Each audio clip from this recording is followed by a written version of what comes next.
Ignition sequence starts. 6, 5, 4, 3, 2, 1, 0. Liftoff. We have a liftoff.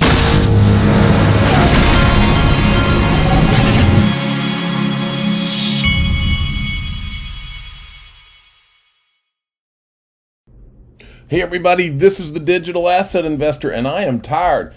I just got back from Washington, D.C. I went to the Link to meetup up there. They had it at Washington National Stadium during the game last night against the Dodgers, and I got to meet a lot of nice people. But I was going to tell you about a couple of them, but first I wanted to show this. Link to is having Members Week, where you invest in Ripple today, you receive $1,000 worth of XRP for each order. Okay, so it's got to be done by May 24th at this time. Must qualify as an accredited investor in your country. That's specific. So if you live in wherever, you don't have to, if you don't live in the United States, you don't have to meet United States accredited investor laws. You have to meet your country's accredited, and you can talk to invest at Link to. You can talk to them about how you can do that and all. I'll put this at the very top, this link at the top of the description of this. Now, I did meet Lisa Bartolozzi and her husband. They were very nice people, and she was an artist. And she asked if she could become the official. Now, these titles, they don't come along every day, but this one right here is a good one, and she gets it today. She wanted to be the official fine artist of the Digital Asset Investor channel. And I'm waving my magic pen wand here, and so it is. Lisa is now the official fine artist of the Digital Asset Investor channel. And then I also met at that thing, met Mark Phillips. And Mark Phillips, a lot of you may or may not know, but he's a legendary figure in the XRP community. And I talked to him about this last night, and I told him when I was talking to him, I was like, man, you caught a lot of stuff over this article you wrote. But Mark Phillips, this is one of my favorite articles from the last 4 years. And I think I'm one of those people that thinks that Mark Phillips was over the target. Now, like in my discussion with him, there's all sorts of roadblocks and things that have been thrown in Ripple's way. And you have to ask yourself the question, what would the price of XRP be right now if there were no lawsuits, no SEC, no this, no that, no coin market cap pulling the prices from South Korea? And what if whoever the people and the different groups that have been, and make no mistake, there are groups that have had a concerted effort to try to slow Ripple down. Make no mistake. What if none of that had happened? What if it just got to fly? What if XRP had not only not had all of these intentional roadblocks thrown in front of it? What if XRP, every time CNBC came on, what if they had talked about only XRP instead of only Bitcoin and Ethereum? What if they had done? What if the powers that be that were behind that concerted effort of Bitcoin, Ethereum, Ethereum, what if those same people were saying XRP? Yeah, you would have a totally different. So when you see and people say, "Oh, this is a crazy article," I don't think it's crazy at all. Not if you understand what the mission of what it would actually mean to be a world bridge digital currency. Numbers like that don't sound so crazy if you really start running through that. But that's okay if you disagree with me. I'm not going to say you're a jerk, whatever, for not agreeing with me, because that's not what we do here. We tell you what we think, and that's it. You can do your own research and believe what you want. Stuart Alderati, we all agree that consumer and market protections are needed, but saying that every token besides Bitcoin maybe is a security is a combination of bad law and bad policy, all in the name of the SEC's political land grab over this asset class. The SEC's jurisdiction is not limitless. And just so that you can maybe vomit a little bit on your keyboard, I'm going to let you listen to Gary.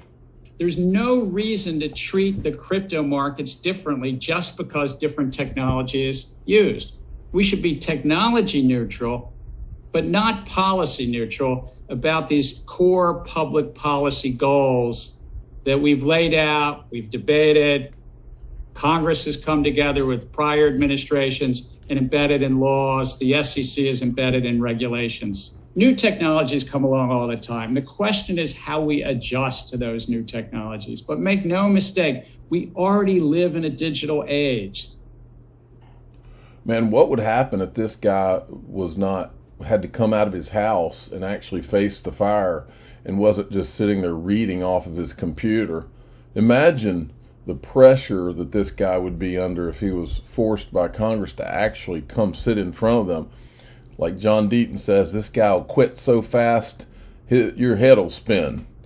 This is not a this is no man's man that faces fire, and this is the caliber of man who drops a lawsuit on Ripple and then quits the next day. That's the type of people these people are.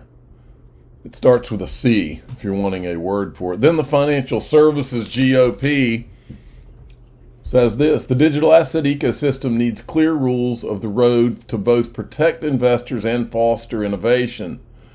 Chair Gensler's regulation by enforcement does neither and is actively pushing American jobs overseas. And then there was this from the John Deaton's law firm added to our crypto document library: SEC letter requesting 5-day extension to reply to letter from John Deaton on behalf of Amici seeking leave to file amicus brief. The letter notes both Ripple and Deaton do not object. And then Digital Prospectus makes a great point. John Deaton, the fact that the SEC needs an extension and doesn't want to rush its response means the SEC is either scared or concerned about XRP holders, or both. Imagine this. Gary is doing all this stuff and he's supposed to be protecting us, but he won't even acknowledge us. He wants to put the people that he claims he's protecting by suing Ripple off. It's unbelievable. You couldn't make this up.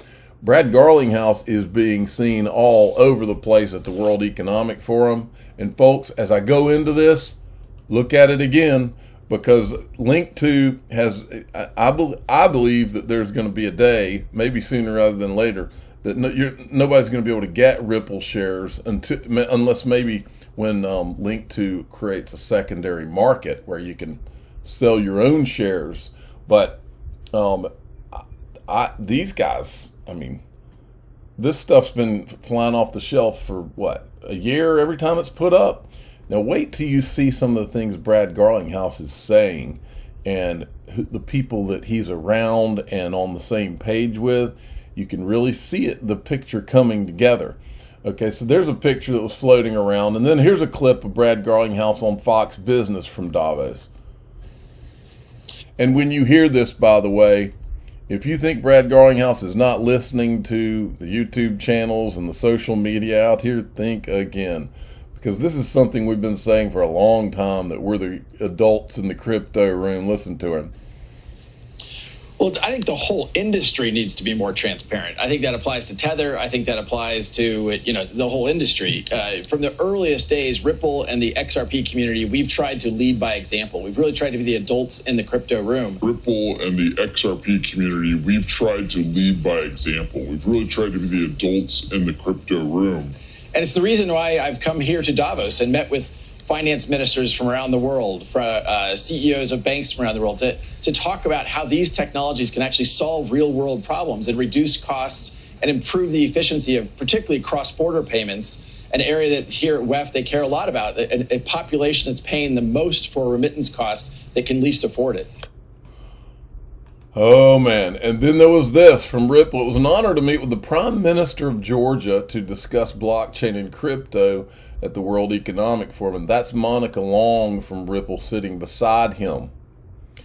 Now, all of you Dogcoin fans, all of you Shiba Inu fans, I don't care what fan you are. I don't care what your digital currency is. I've been telling you for 4 years, in my opinion, it's the XRP XLM show. They're the only two that nobody will talk about Both Stellar and Ripple have been meeting at these high level meetings with all these government officials all the way back to, I think, 2015, 16, somewhere in there. And they've all done the right thing. Just because the SEC of the United States has an issue does not mean that these guys don't have a lot of connections and that they're not.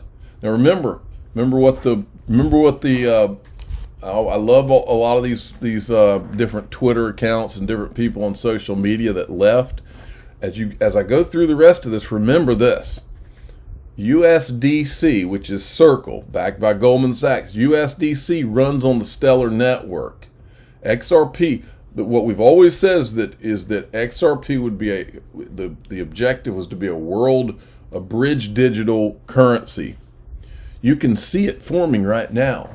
Terra Luna, this bad stuff happens and Terra Luna collapses and all, and up steps Jeremy Allaire, USDC, which runs on Stellar.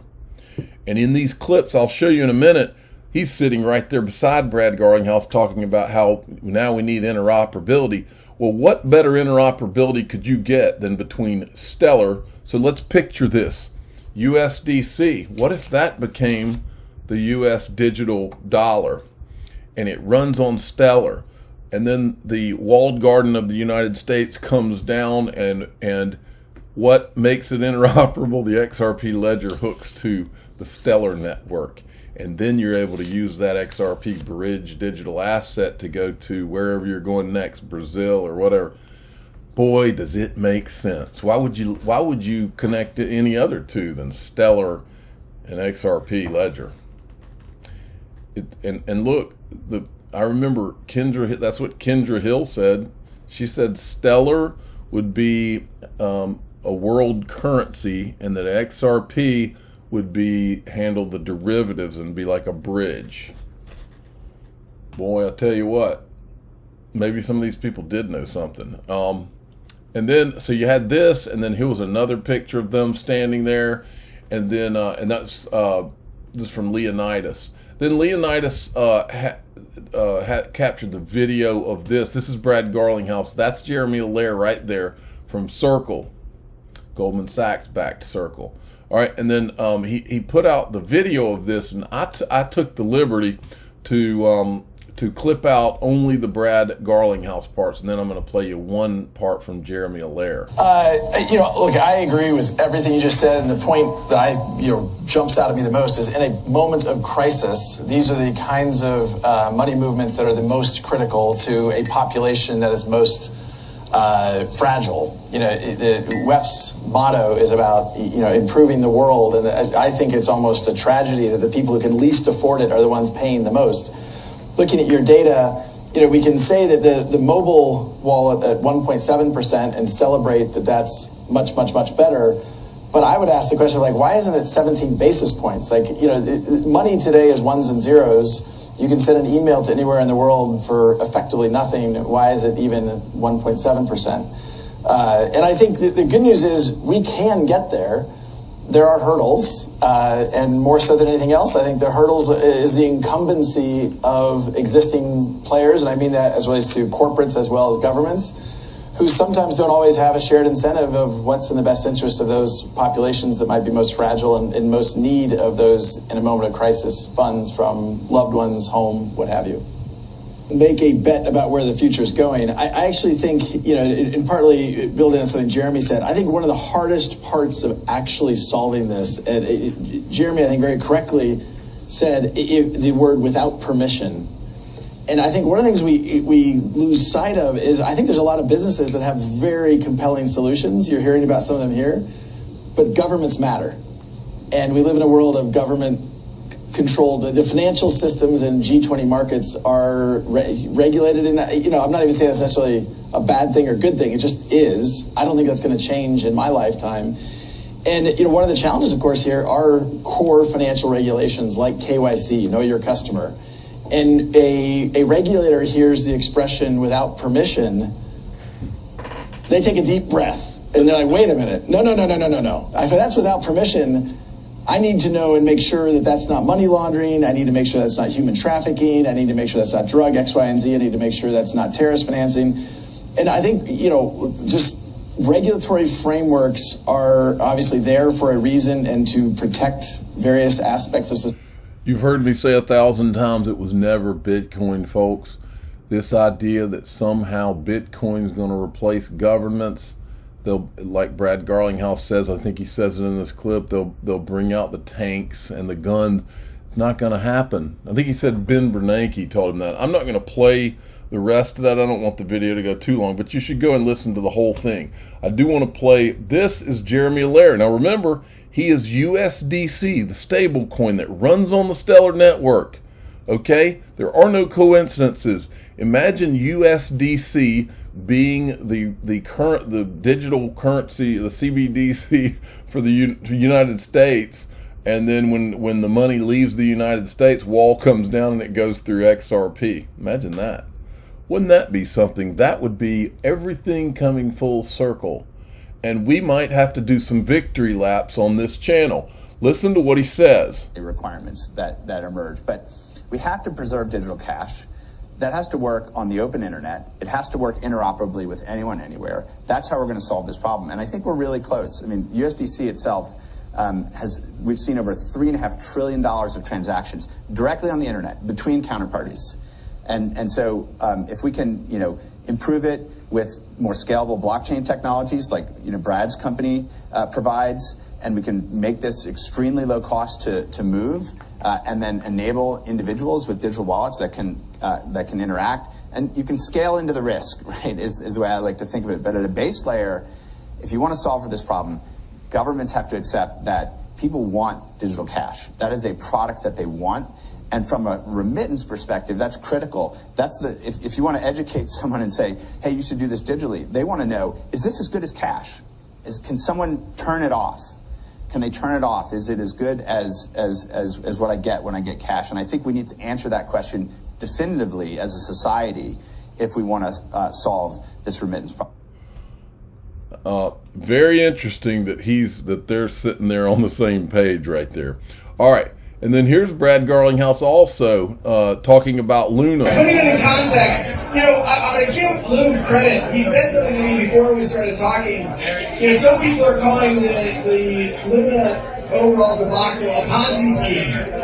And he said something I thought was actually really insightful, which is it's not a Ponzi scheme. And it's not a Ponzi scheme because he did exactly what he said he was going to do. A Ponzi scheme is when you're lying about what you're doing, and you're running a pyramid scheme, but you're lying. The whole UST Luna experience, he published a white paper, said, here's what I'm going to do, and he went and did it. So look, my general view of what happened the last couple weeks, clearly we've been through some market resets over time. I view it as probably net good for the industry in the long haul, but certainly painful in the short. Yeah. Remember, his best buddy, Michael Arrington, was one of the investors in there. And so I'm sure, if my buddy was involved, I'd probably defend it a little bit too. But, I think he is right. I don't think that it was a Ponzi scheme in that the guy pulled something over necessarily. Now, what's possible is that there was some shenanigans once they realized what was going to happen. Now, that's a different thing altogether. But I don't think the guy was taking. I don't think they got that. The guy was taking people's money to one day try to skip town. I don't think that was what the plan was. But anyway, I'm the digital asset investor. I'm not an investment advisor. This is for entertainment purposes only. Please subscribe. Hit the like button. Tell your friends and family that. Oh, by the way, guess what was advertising at the Washington Nationals Stadium, and I'll post pictures of it. There were advertisements for Terra Luna during the game last night. You can't make this stuff up.